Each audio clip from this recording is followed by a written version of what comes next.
नमस्कार दोस्तों, आज के हमारे इस वीडियो में हम आपके लिए निर्जला एकादशी की एक बहुत सुंदर कहानी लेकर आए हैं। एक समय की बात है, किसी नगर में एक जाट रहता था जिसकी नई नई शादी हुई थी। शादी के बाद वो पहली बार अपनी पत्नी को लेने अपने ससुराल जा रहा था। वो अच्छे से नए नए वस्त्र पहनकर तैयार हुआ और ससुराल के लिए रवाना होता है। रास्ते में वो देखता है एक तालाब में एक गाय पानी पीने के लिए उतरती है। वो गाय अपनी प्यास तो बुझा लेती है, लेकिन तालाब से बाहर नहीं आ पाती। जाट को देखते ही वो उसे आवाज लगाती है, अरे मुसाफिर, मुझे इस दलदल से बाहर निकाल दो। जाट बोला, अरे नहीं नहीं गौ माता, मेरे कपड़े गंदे हो जाएंगे। मैं पहली बार अपनी पत्नी को अपने ससुराल से लेने जा रहा हूँ। गाय बोली, अरे मूर्ख, आज जेठ के महीने की सबसे बड़ी निर्जला 11 है। तुझे पुण्य मिलेगा, मैं तुझे वरदान दूंगी, तेरी 7 पीढ़ियां तर जाएंगी। लेकिन जाट फिर भी नहीं माना, तो नाराज होकर गाय बोली, तू मुझे नहीं निकाल रहा, इसलिए मैं तुझे श्राप देती हूँ। जा, अब से 8 पहर बाद तू गधा बन जाएगा। ये सुनते ही जाट डर गया और गाय से माफी मांगने लगा, लेकिन तब तक गाय तालाब में पूरी तरह डूब चुकी थी। वो उदास हो गया और उदास मन से अपने ससुराल पहुंचा। नए नए जवाई को देखकर ससुराल में सभी बहुत खुश हुए, लेकिन वहां पहुंचते ही जाट ने रट पकड़ ली, मेरी पत्नी को विदा कर दो, हमें घर जाना है, हमें अभी जाना है।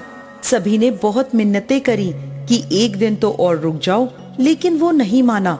तब उसकी पत्नी बोली, सब इतना कह रहे हैं तो आप एक दिन रुक क्यों नहीं जाते। तब जाट ने अपनी पत्नी को श्राप की सारी बात बता दी। श्राप की बात पता चलते ही उसकी पत्नी उसके साथ घर की ओर वापस चल दी। 8 पहर पूरे होते ही जाट गधा बन गया। उसकी पत्नी उसे घर में लेकर बैठी रही। इस तरह कई दिन बीत गए। जब घर में अन्न धन कुछ भी नहीं बचा, तो उसकी पत्नी उससे बोली, मैं आपको लेकर मजदूरी करने चलती हूँ। वो दोनों नगर के राजा के यहाँ मजदूरी करने पहुँचते हैं। राजा के यहाँ कुएं की खुदाई का काम चल रहा था। उसकी पत्नी अपने सिर पर मिट्टी रखकर काम में लगी रही। बाकी मजदूर उसे देखकर बोले, अरे बहन, तेरे पास तो ये गधा है, तो तू अपने सर पर बोझ क्यों उठाती है? इस गधे पर बोझ क्यों नहीं ढोती? पर वो कुछ नहीं बोली। दूर से राजा भी यह सब देख रहा था। एक दिन राजा ने उससे पूछा, तुम्हारे पास गधा है तो तुम बोझ क्यों उठाती हो?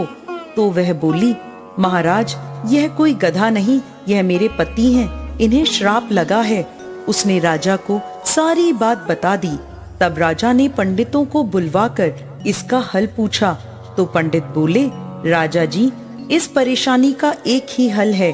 जिस व्यक्ति ने अपने जीवन काल में 101 ग्यारस करी हो और उनका फल वो इस गधे को दान दे दे, तो यह मानव बन सकता है। राजा ने पूरी नगरी में ऐलान करवा दिया कि जिसने भी 101 ग्यारस करी है, अगर वो अपनी ग्यारस का फल इस गधे को दान दे दे, तो राजा उसे अपना आधा राज्य दे देंगे।